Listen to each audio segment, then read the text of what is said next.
What's up, everybody? Welcome to the Pick Six Podcast, CBS Sports NFL Podcast. I'm Will Brinson. I'm your host today for a preseason Week 1 Best Bets edition. Joining me to break down all the very, very important action. Actually, you really could make the case that preseason is technically has more like E plus EV than the actual regular season. Emory Hunt, Jason Canfora. What's up, fellas? Hey. Let's go. Exhibition football. Let's go. Let's get it. Look, I think that when preseason football gets here, it's easy to be like, oh, preseason, how boring. But in like May, you'd kill for this. Like a Titans, Jets, maybe. All right, maybe not. Whatever. I'm just trying to. Do I have to upsell this? Is this CBS today? CBS tonight? No, it's NFL Network. I don't have to upsell this. Okay, yeah, it's actually kind of boring. Although I will say, Thursday night, we're recording this Thursday at 1 o'clock. In case you're listening, maybe you listen on Friday. Maybe you check it out on Saturday. We're going to tackle all of those games. There are 2 games on Thursday, I believe 6 on Friday, and 12. No, that doesn't sound right. We'll say 8 or so on Saturday. The point being, a lot of football. Preseason DFS is where it's at, I will tell you. We're going to start with the rookie quarterbacks, though, because all 3 of the top rookie quarterbacks taken are getting action in the preseason in this first week. CJ Stroud starting for the Texans on Thursday night. I believe he's getting a, quote, couple of series per D'Amico Ryan. Emory, what are you hoping to see from CJ Stroud, and do you have any interest in getting 3.5 from the Texans? New England minus 3.5 against Houston, over under 36.5. Well, you just want to see confidence, number one. You want to see him go out there and show command of the offense that he's been operating since OTAs, rookie mini camps, and all of those things. Even in training camp, he's beginning 1 reps as well as Davis Mills. But I feel like this is going to be an exciting game, man, because you have 2 quarterbacks. We got an exciting rookie in CJ Stroud. You have Davis Mills, who started last year. So at least the game will be watchable on that end. And then on the other side, you still have the Mac Jones, Bailey Zappi dynamic. I'm a big fan of Trace McSorley and what he brings to the table, and Malik Cunningham, the wild card, right? That can play receiver and or quarterback. So this is going to be an entertaining game. I do like the over, but I like the Texans to win. So I'm going to lay those 3.5 points with the Texans. I just feel like Davis Mills versus Bailey Zappi. Davis Mills with these young receivers, and I think the defense will stay aggressive for Houston, knowing D'Amico Ryan, he wants to play aggressive attack style defense. So I think the Texans can win this one, but I do like the over. JLC, any interest here in Houston or New England? Yeah, I'm not personally playing this game. I do expect the 3 quarterbacks we're talking about here all to be starting week 1. I don't think, barring injury, that there's a whole lot of impetus on any of those teams to do anything other than that. Maybe for different reasons, varying by locale, maybe with some owners a little more heavily involved than others. But regardless, I think it's going to be the same outcome. We're going to see, Bryce Young. We're going to see C.J. Stroud. We're going to see Anthony Richardson, I strongly believe, week 1. And we'll probably see a fair amount of them in the preseason. For this game, if I were to do anything, I'd probably be a little bit interested in the over. With Emory, I think you'll see second half quarterback play that's going to be better in these games than a lot of other ones. And I'm a Bailey Zappi truther. I actually think Bailey Zappi gives them a better chance to win short and long term than Mac Jones. I'm more intrigued by him and his upside than I am Mac Jones. And I think Bailey Zappi believes, again, I don't know if this is true, but I'm pretty sure that Bailey Zappi believes he could make that quarterback situation a whole lot more interesting than maybe a lot of people on the outside think. So I'm intrigued by that. I don't know about a play on a team one way or the other, but I could see backup quarterbacks pushing the issue, being a force in the huddle, and trying to score quickly. Look, I'm going to follow up here on that. I mean, I think Houston, by the way, first half is a pretty good look as well, because it sounds like Belichick, maybe even Houston first quarter, depending on what the spread is. And I wouldn't be surprised if this is one of those cases where New England is favored by 3.5 for the full game, and you have Houston actually favored in the first quarter and first half because CJ Stroud is playing, and you expect Bobby Slowick to try and dial up some pass plays. You want to see what the Texans can do. You want to, there's no reason to run the ball if you're trying to give CJ Stroud reps, right? But back to that point on New England, JLC, like, how would you handicap the chance at like what's 70-30 Mac Bailey? Like less, more? What do you think? Yeah.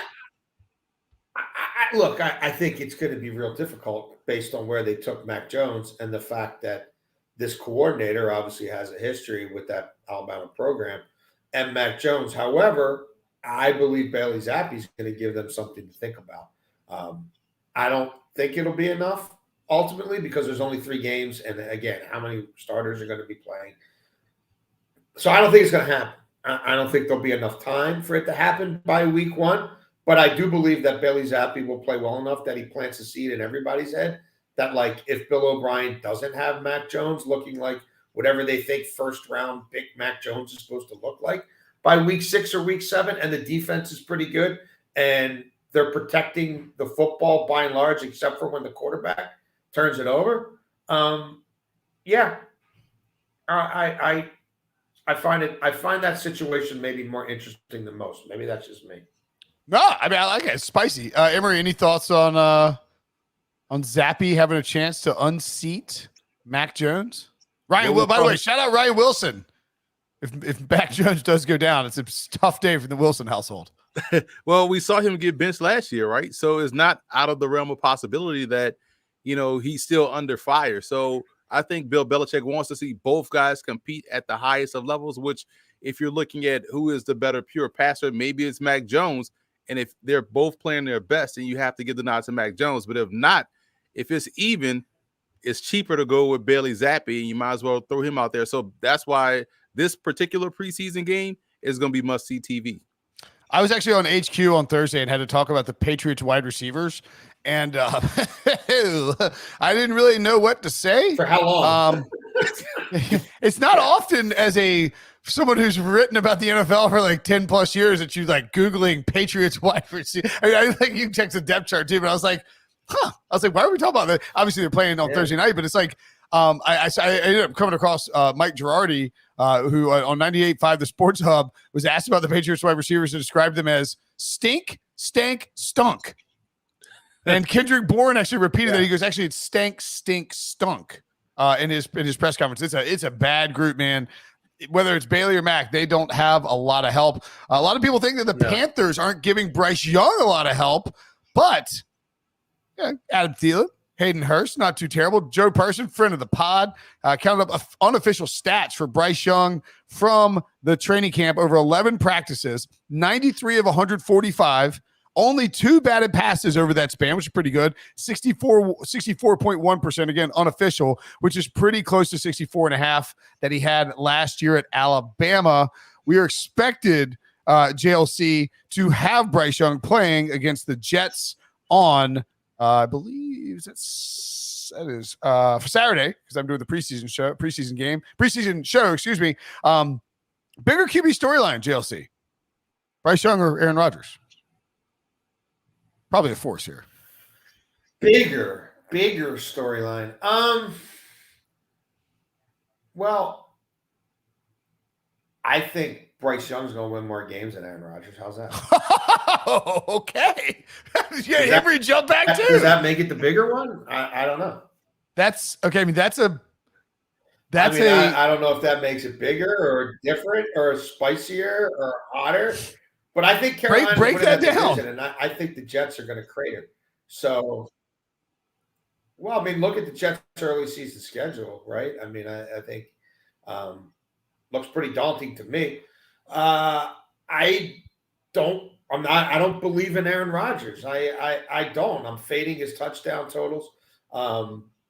I don't think he's throwing 28 touchdowns. I mean, he threw 28 touchdowns. Yeah, 27.5, I think, is the total. 3 years before back-to-back MVP years, he threw 28 touchdowns. Yeah.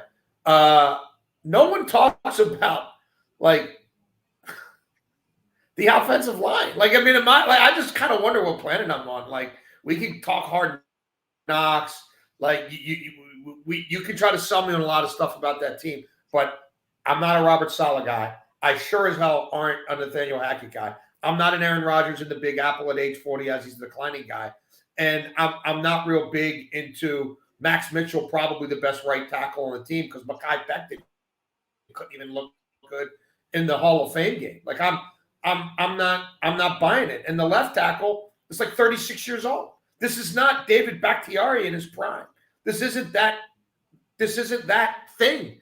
LaFleur didn't come along. It's just the Bobo who's there, who's not going to get in the way. He's going to let Aaron do whatever he wants. There's no checks and balances. Nobody threw more balls at or behind the line of scrimmage last year than Aaron Rodgers. I just think that's where he is at this stage of his career. It reminds me a lot of Ben Roethlisberger at the end, where he's got Randy Fichtner as the offensive coordinator. Nobody else would hire Randy Fichtner as our offensive coordinator. It wasn't going to happen. Nobody else was hiring Nathaniel Hackett after that debacle. Why did it happen? Because he's a useful idiot for the quarterback to run around and run over and do whatever he wants and not get in the way. And if it doesn't work, he's going to point his finger at Hackett. He's going to point a finger at their receivers. He's going to come in bye week and say, my receivers need to play more because your receivers don't know how to play with me. Like, you can have all that. I don't know. Like, I think it's an 8-9, 9-8 team. And I think Carolina is going to win 9 games or more. I think Carolina's going to win that division. I think Frank Reich's going to be live for Coach of the Year. I think Bryce Young's going to be the Rookie of the Year. I think they're dealing with no expectations, right? I think everything's tempered. I think Frank Reich's built a really good staff, much better than Robert Saleh's. And I think Bryce Young is going to prove to be a capable NFL game manager, and it's a good offensive line. And that team almost won the division last year with a 3-headed monster at quarterback and an interim coach who had to come in and clean up a mess from a guy who had no business being in the NFL in the first place. So, yeah, I'll buy Carolina and Bryce Young over Aaron Rodgers and the Jets. Spicy, Emory. Listen, I like this game, too, because of the quarterback situation in Carolina. You have Bryce Young. You still have a young Matt Corral who has a lot to play for. This is his regular season. So he's going to have to play to make himself attractive to other teams. So you're going to get the best out of Matt Corral. Hopefully he can stay out there healthy. And I think the roster offensively from a skill player's perspective, I kind of like what JLC said about the Panthers. They have a lot of skill talent there. They have a lot of youth and athleticism on defense. And when you look at the Jets backup quarterback situation, I thought we were going to get a lot of Zach Wilson in the Hall of Fame game. We didn't. I thought Chris Streveler has missed the preseason. He ends up getting hurt, and now he's waived injured. You got Tim Boyle. Now, you want to talk about the real bag man in the NFL. Listen, you talk about things that you would have to sit down and explain to me, and I still would understand, like how airplanes fly, how the telephone works, how what we're doing here, we can actually speaking live real time.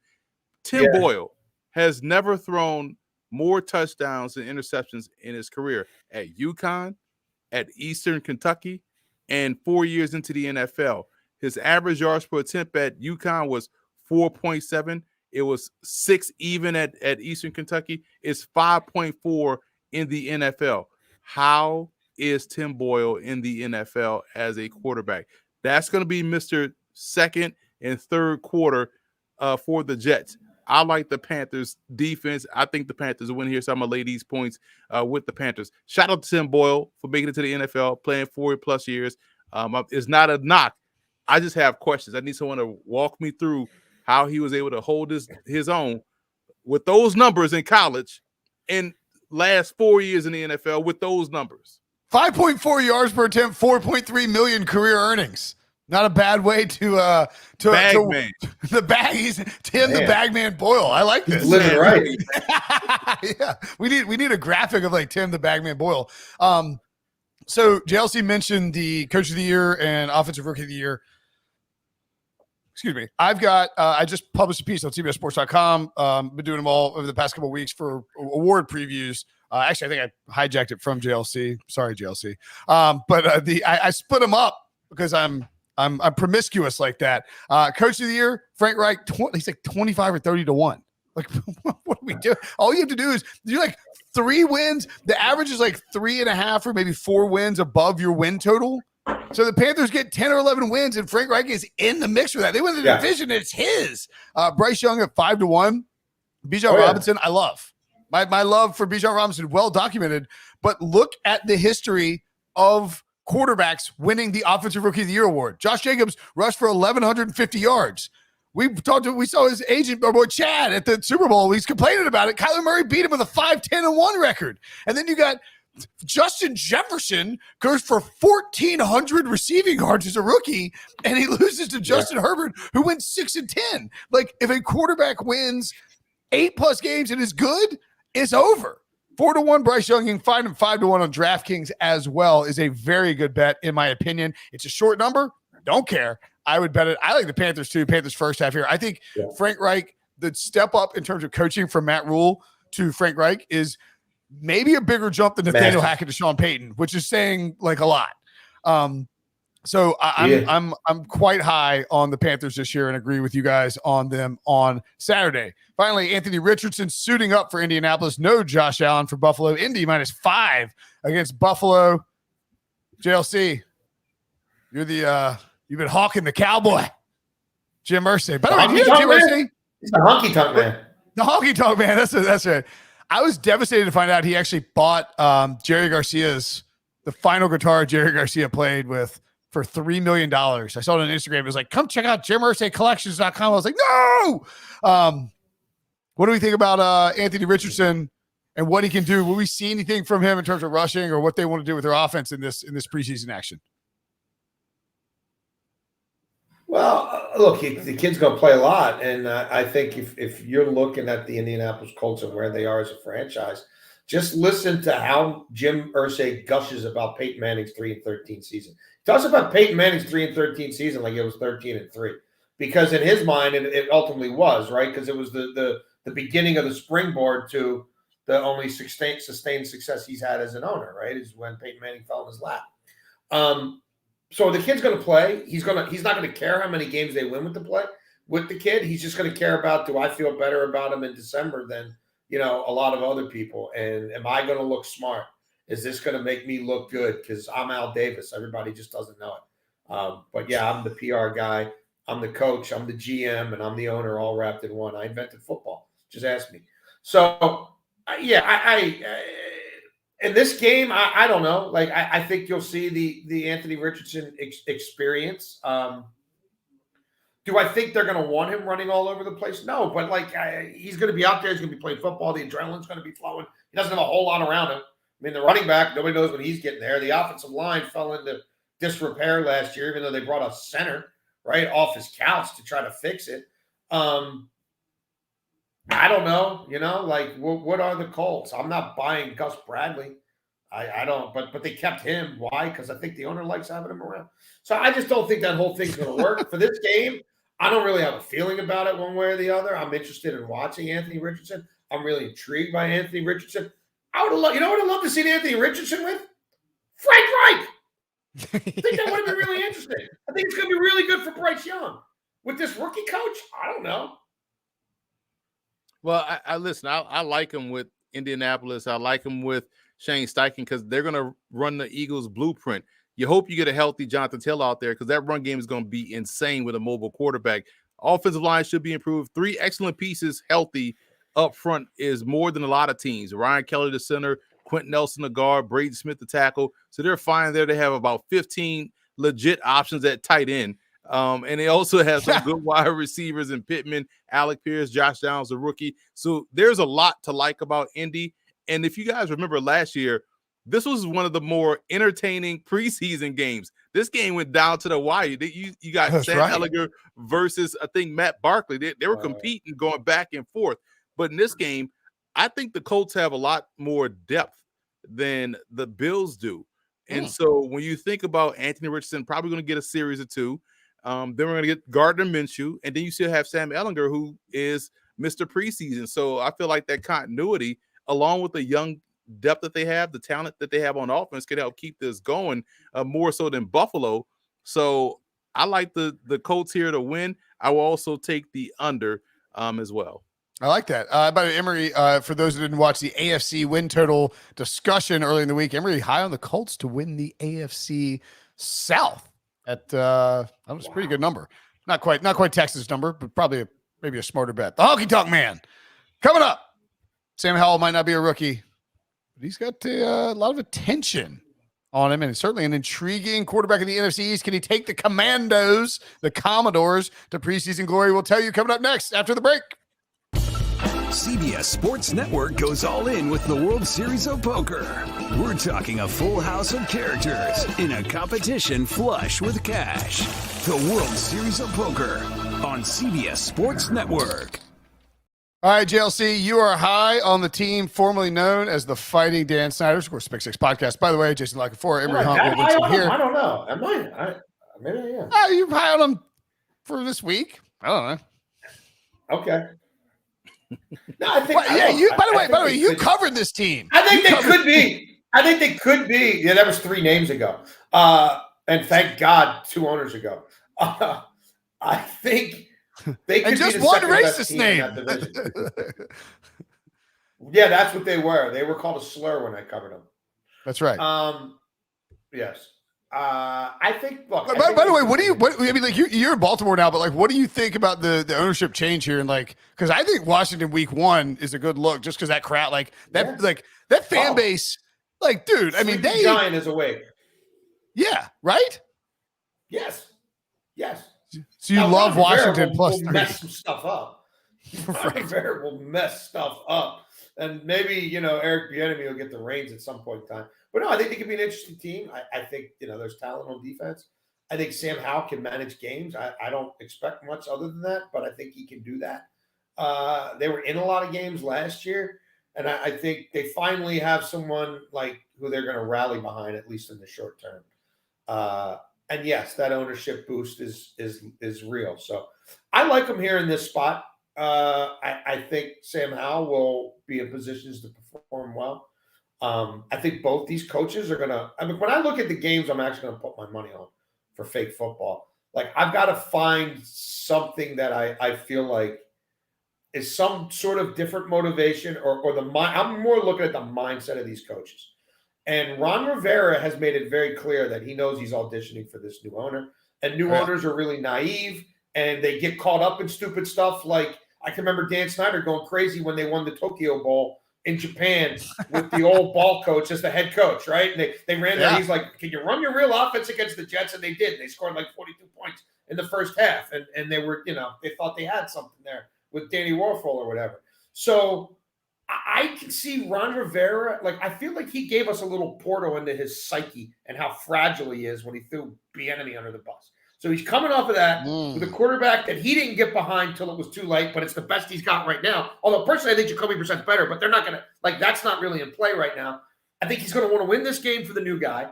And I think Stefanski knows when the first question to your owner when camp starts is, are you going to fire your coach and GM? It doesn't matter what he says.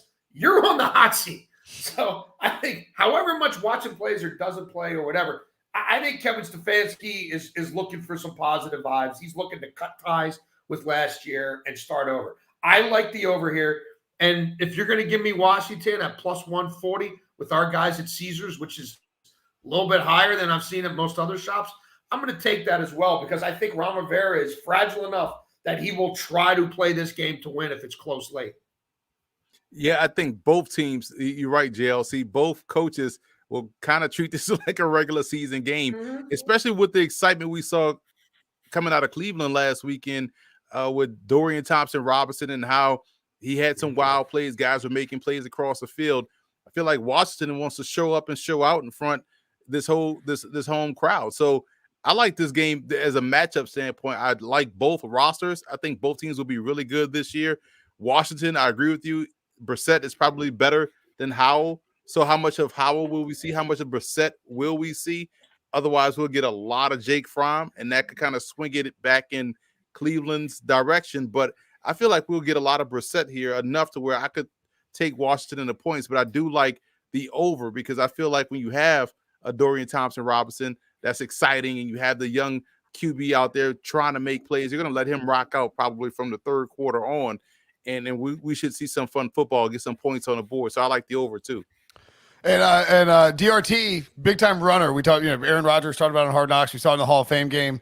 Sam Howell loves to run the ball too, and he's like kind of dumb about it. And I'm a big Sam Howell guy. Like even though he went to Carolina, he is not afraid to put his body on the line. It's probably going to end up in him missing some time and Jacoby Brissett playing. I like that over as well. I think it's a good look just because Ron Rivera's going to try, Stefanski's going to try, as JLC notes, and then you got Sam Howell. Like if Jacoby Brissett plays meaningfully better than Sam Howell and Sam Howell lays an egg, he can lose the job. It's his job to lose, but he can lose it. So certainly a lot of motivation for both guys to play well. Emory, Friday night fiesta in South Beach.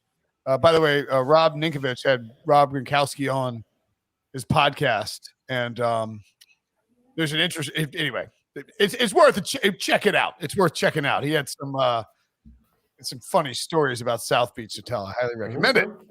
Miami and Atlanta square off. You're high on the home team here, Emory. Miami plus 2.5, over under 36. Break it down for us. Yeah, I like Miami in this spot. As you can probably tell, the theme here is quarterback depth chart, right? Sure. I like their quarterback depth chart. You have playoff starting quarterback Skylar Thompson, so you know he's going to get in late, which means you have someone that has some experience with something to prove, because he still wants to be that second quarterback over Mike White. So for me, I like that there's some competition going on at quarterback, and I also like the fact that the Dolphins defense has a lot of depth too. So even their second and third string guys are legit dudes that's going to give this team some problems. And when you think about Atlanta, their backup quarterback situation, I know they got Taylor Heineke. That's a guy that's tailor-made, pun intended, for the preseason. Their defense is front-loaded with a lot of great starters, so we won't see probably any of those guys in the preseason, or maybe a few. But depth-wise, question. They've been dealing with some injuries during training camp. So how much will we see them? How much will we see Bijan Robinson, if at all? How much will we see Tyler Algier, who's counted on to be their 1B to Bijan's 1A? So there's a lot of uncertainty about the roster for Atlanta. That's why I like Miami plus a points here. Yeah, I think Skylar Thompson played. I mean, they were in that game against Buffalo until late, despite the conditions, despite the crowd, despite some bad breaks early. So he showed me a little fight. He showed me a little moxie. And yeah, if we are in a situation where he's getting a chance to run that offense for a quarter and a half or whatever, or the second half, I don't know how they're going to play it. I'm not playing this game, but if I were, I'm buying what Emory's selling on the Dolphins side of things. Skylar Thompson, 20 of 28 in week 1 of the preseason last year. Obviously, Tua did not play. The Falcons played Marcus Mariota, I think, a one series. He was 2 for 2 in week 1 of the preseason. Then they went to Desmond Ridder, who was 10 of 22. Yes, may have been 10 of 22 for 2 touchdowns. He also ran 6 times for 59 yards. I'd be curious to see how they handle that in Atlanta, because Ritter's the starter, right? I mean, Ritter's the starter, but it's right. But awesome. Are they? But I mean, oh yeah, he's great. He's amazing. I'm just saying, why would you ever draft a quarterback when you've got Ritter?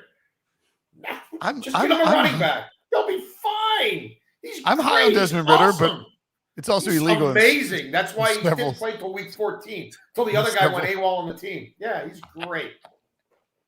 By the way, check out The Quarterback on Netflix if you want some introspection into Marcus Mariota bolting on the Falcons. I'd just be curious to see if they play Ritter more than are they going to give Ritter the Mariota treatment for last year, or let him get a little more run? I would guess the latter, but I think Miami a good look at home as well. JLC, the Packers laying 4 on the road against the Joe Burrow-less Bengals. Not that he was really going to play in this game anyway. I'm curious, one, your thoughts on this game and why you like Green Bay.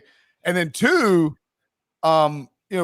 what do you think the Bengals are going to do with Burrow? Jamar Chase hinted that he might not he told Joe Burrow he shouldn't play week 1. How do you think they handle this, and why do you like this game? Well, I like it for a couple reasons. I'm not the biggest Jordan Love guy, but I mean, if Jordan Love can't give him something here, this is it. I mean, they drafted him. It's his time. The albatross is gone. There's nothing holding him back. And they're playing a team that's already without its starting quarterback. So if you're without your starting quarterback, and there's anybody on the team that you think might be fighting for a position to play with that starting quarterback in your real offense, how many of those dudes are you playing knowing Joe Burrow, we don't know when he's coming back? And then you say, well, we're already down 1. If you're Zach Taylor and you're sitting there with the owner and you're doing the calculus, how important does your backup quarterback become right now? Very. So I just don't know. And they've been there. They've been to the playoffs. They've slayed the dragon. They beat the Chiefs. Like, I just don't see why Zach Taylor, having watched your franchise quarterback limp around and go off on a cart, and it looks way better, it sounds way better than it looked. But that's in the back of your mind. Like, I just don't. What do the Bengals have to do? Like, I don't. I mean, you're figuring out your third corner from your fourth corner. You know what I mean? Your second center from your third center. But like, I just don't see it. I don't get it. I don't think the fans give a crap. So I'm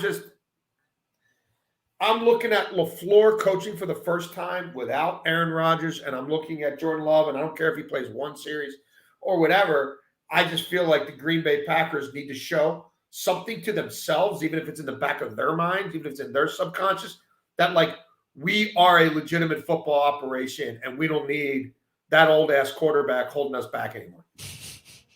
I'll tell you this, man. Even though he won MVP a couple years ago. Listen, I'll say this quickly because I don't know if y'all watched the USFL all spring, but Alex Magoo is about to light up the Bengals. Like, really? The Bengals are in trouble. I think this is one of those rare blowouts because of what JLC talked about. When you're the Bengals and your star quarterback went down in a weird way with a calf strain, you're not going to risk Jamar Chase. You're not going to risk T. Higgins. You're not going to risk none of your stars. So you're going to probably start the game with backups. And then once Jordan Love's series of 2 is done, you have a real competition between Sean Clifford and also Alex Magoo. Magoo won the USFL MVP this year and won the second back-to-back USFL championship. This year he won it as a full-time starter. So it's Magoo time. And I tweeted out during the season, during their spring season, like this dude is the new Don Majkowski. Lo and behold, he signs with Green Bay. Man. So exactly. Right. So it's about to be fun in this preseason game. I think the Bengals are about to get rolled. All right, so I think Alex Magoo is. I mean, I can't believe. This is why preseason DFS is the absolute bee's knees. Because I'm like looking for a piece of paper to write down Alex Magoo, based on Emory's suggestion. And I'm with you on this Green Bay call. Here's something I think is very notable. You go and look at the Cardinals-Bengals game from week 1 of the preseason last year. It was 36-16 Cardinals with 7 minutes and 33 seconds to go in the fourth quarter. The Bengals scored the final 10 points to cut it within 13. They were getting obliterated by Trace McSorley and Guarantano. J. The point being is the Bengals didn't play anybody. Yeah, exactly. They don't care about playing anybody. And JLC, you're spot on. With Burrow out, you don't play Chase. What if Jamar Chase tweaks his ankle? Do you get like Zach Taylor comes from the Sean McVay coaching tree? McVay didn't play anybody. This line should be like 12 and a half. This might be the best bet of the weekend. All right, let's take a break. Speaking of the best preseason bets, no one's better in the preseason than John Harbaugh. And coming up next, Emory and JLC going to go head-to-head in the matchup of the preseason champions, a.k.a. the Baltimore Ravens. Next! We don't get a try run. We only get one life. So enjoy the ride. Just live your life. One day at a time. And enjoy the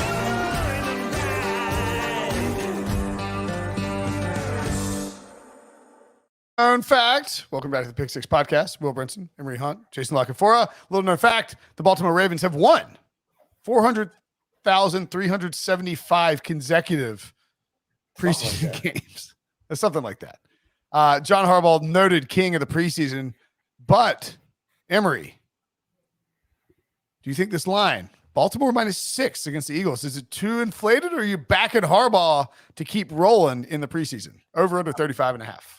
Backing Harbaugh, man. I love the Ravens here because they have more explosive skill talent than Philadelphia does at the second, third, fourth string part of their roster. They go deep with speed, deep with skill. Keep an eye on Keaton Mitchell. He's my number 5 running back in this draft class.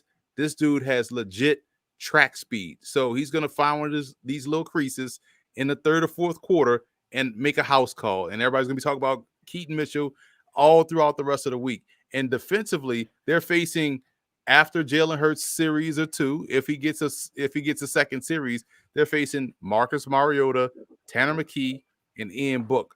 No shot to those guys, but the Ravens play these games like they try to win. And the Ravens' backup quarterbacks are preseason type quarterbacks to where they thrive. They played a lot, the last 2 seasons because of injury to Lamar Jackson. So their experience, it's a new offense. So we should see some kinks being worked out. I get it, but I think the Ravens cover here. So I'm going to lay these 6 points. The Ravens, what is it, 23 games or something like that? The streak is amazing. It's ridiculous. It's odd. I'm a bit of a contrarian by nature. And the streak, I mean, I 23 consecutive is correct. 23. I do 4 hours of radio here in Baltimore, and we like to have a little fun. So 105.7 The Fan. Check it out. Yes, 105.7 The Fan. You can listen on the Odyssey app. You can listen at www.1057thefan.com.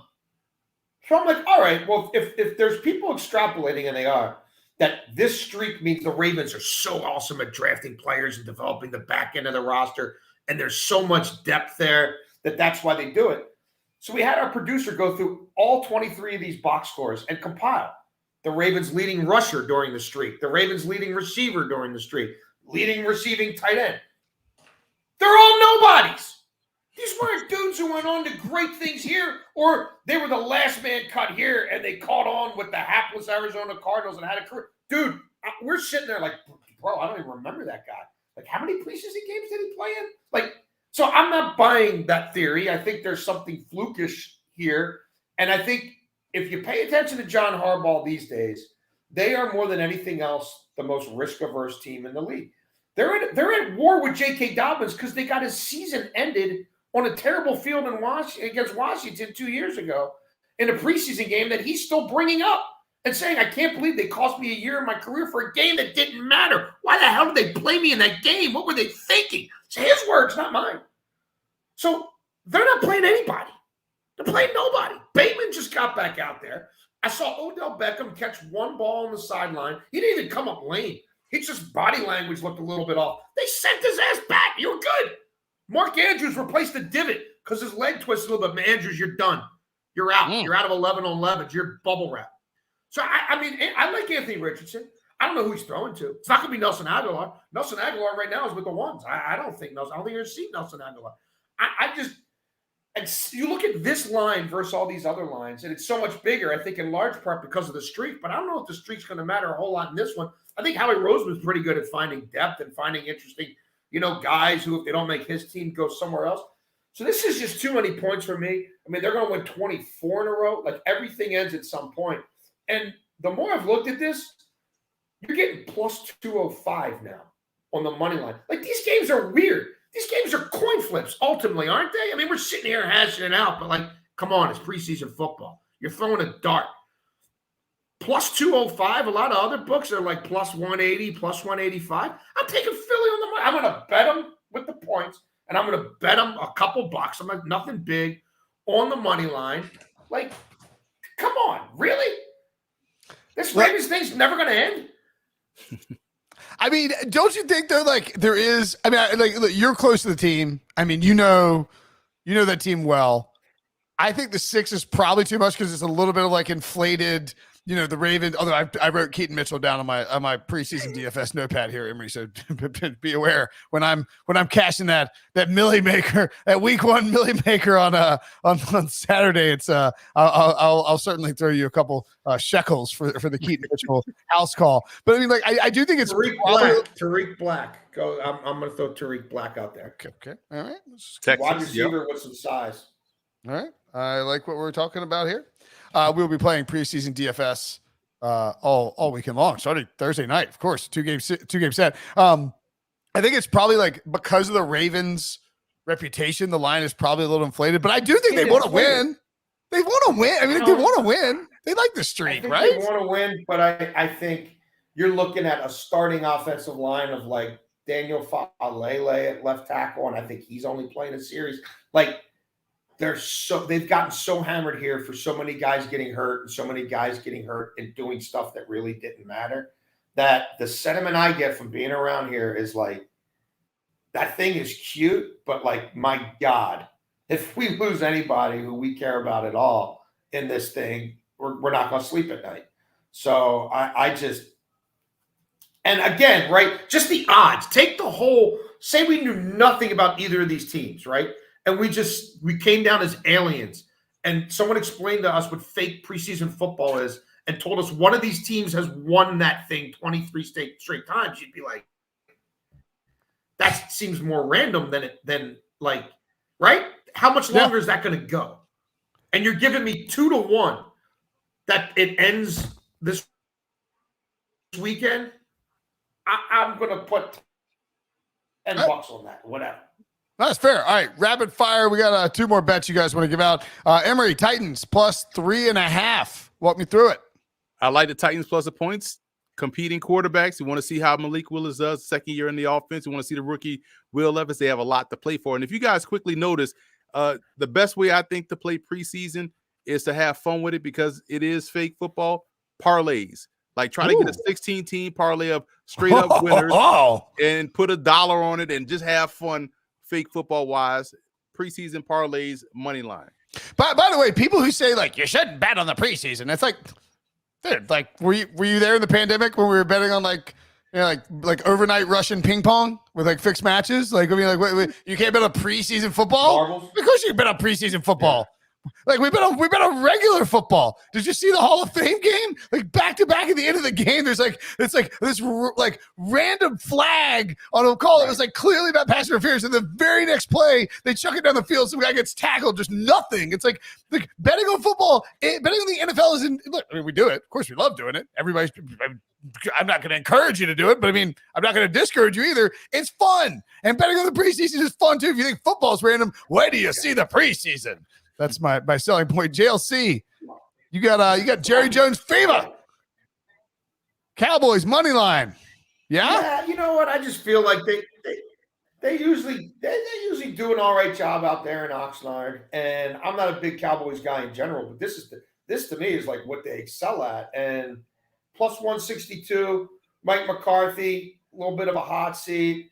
A lot of people slagging Dak, even if he doesn't play much. I mean, I don't think Jacksonville's going to do anything. You know what I mean? Like, I just don't think Doug Peterson has really anything to gain here. They're traveling a little bit. You know, Jerry likes to come back from the West Coast and win this game.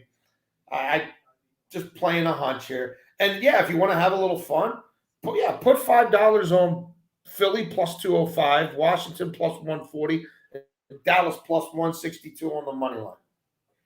Come with me. I love it. I'm going to do it. We're out here slanging parlays. I love it. I like Emery's idea to do like a 16-team parlay. You cash that, I'm going to win. I don't know about the 16-legger Let's like get Emory. the sweep. We get a 16-game I don't parlay. have the sack for that. JLC's 3-game money line parlay. And I'm going to win this DFS contest. I'll try 3 underdogs on the money line. Look, we'll be back next week. We'll break down what happened in the preseason. Of course, we'll have some more win total action for you. Make sure and check out previous pods. Emory joined us as well for the AFC win total stuff. We do 2-part AFC win total coverage earlier in the week. Had Deuce and BQ on as well with me. Thanks for watching. Thanks for listening. Make sure to subscribe. Hit that, but don't leave that YouTube page until you hit that subscribe button. And if you're listening to the audio version, give us a 5-star review. For Emory Hunt at FBall Game Plan on Twitter and Jason Canfora at Jason Canfora on Twitter, I'm Brinson. We'll see you guys later. Thanks for listening. Thanks for watching. Bye.